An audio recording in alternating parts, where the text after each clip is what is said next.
Hi friends, welcome to alpha channel. இன்றைக்கி எங்கள் வீட்டு கடைக்குட்டிக்கு செகண்ட் பர்த்டே. ஒரு சின்ன ஃப்ளாஷ்பேக் சொல்கிறேன், கேட்குறீங்களா? 2 இயர்ஸ் பேக் வந்து இவர் வந்து நேர மாதம் வயிற்றில்.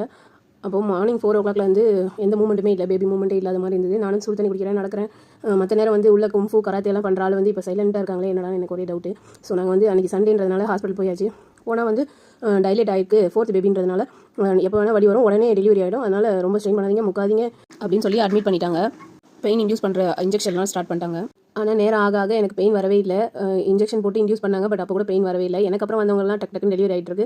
நான் பாட்டுக்கு அமைதியாக படுத்துட்டு இருக்கேன். உங்களுக்கு கொஞ்சம் கூட வலிக்கலையான்னு வந்து சிஸ்டர் கேட்டுட்டு போயிட்டே இருக்காங்க. சரி வாங்க பார்க்கலான்னு லேபர் வார்டு கூட்டு போனாங்க. 2 மணிலேருந்து சரியான பெயின், எனக்கு தாங்க முடியாத அளவுக்கு பெயின். பனிக்கூடம் உடைக்க ட்ரை பண்ணுறாங்க நர்ஸ், பட் அவங்களால அதை ரீச் பண்ணவே முடியல. கை வச்சு பார்த்துட்டு பண்ண முடியல. நல்லா முக்குங்க, நல்லா புஷ் பண்ணுங்கன்றாங்க.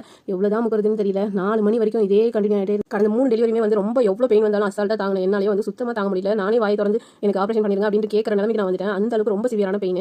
எனக்கு பக்கத்தில் ஒரு சிஸ்டர் வந்து சேர் போட்டு உட்காந்துருந்தாங்க. அந்த சிஸ்டர் வந்து இன்னொரு சிஸ்டர் சொல்றாங்க, நீ இவ்வளோ பக்கத்தில் உட்காந்துருக்க, நகர்ந்து உட்காந்து வெடிக்க போகுது அப்படின்னு சொல்றாங்க. என்ன வெடிக்க போகுதுன்னு நான் ரொம்ப பயந்துட்டேன். அந்த சிஸ்டர் சொல்லிட்டு போன ஒரு 5வது நிமிஷத்தையே வந்து டப்புன்னு வெடிச்ச மாதிரி ஒரு சத்தம், அப்படியே சலக்குன்னு தண்ணி போய் எகிரி தெரிச்சது. நல்ல வேளை அந்த சிஸ்டர் நான் வந்து உட்காந்துட்டாங்க. அவ்வளோதான், அந்த ஸ்பாட்டை வந்து முக்குன்னு கத்தன ஒரே முக்கு தான் வெளியே வந்துட்டாரு. பனிக்கூடம் உடஞ்ச சத்தம் தான் அது. இவ்வளோ நேரம் பனிக்கூடம் உடையில, அது உடைக்க முடியல நர்ஸால. ஸோ அதுதான் ப்ராப்ளமே.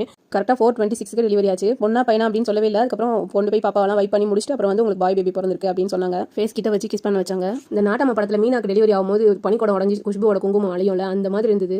இப்போ நினைச்சு பார்க்க ஹாப்பியாக இருந்தாலும் பிரசவன்றது ஒரு பெண்ணுக்கு மறுஜென்மன்றது ரொம்ப நல்லாவே புரியுது. ஆனாலும் அது ஒரு சூப்பர் ஃபீல் தான்.